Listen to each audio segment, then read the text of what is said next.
Čaute, čaute, zdraví vás Jaro.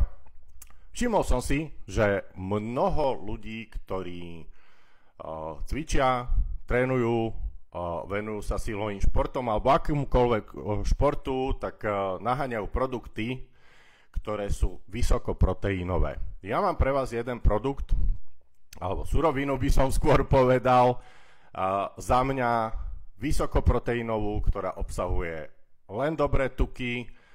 A poviem to takto, evolučne sme sa dostali vďaka nej až sem a preto na nej dokážeme prosperovať. Čo to vlastne je? Obyčajný steak. A keď chcete vysokoproteínový steak, tak si dáte 2.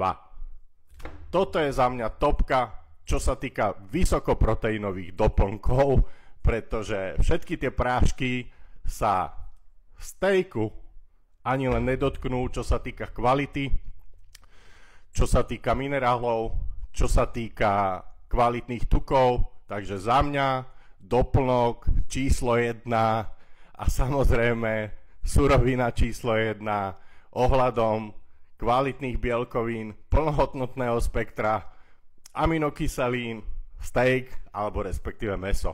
Čaute, čaute, pozdravujem vás Jaro.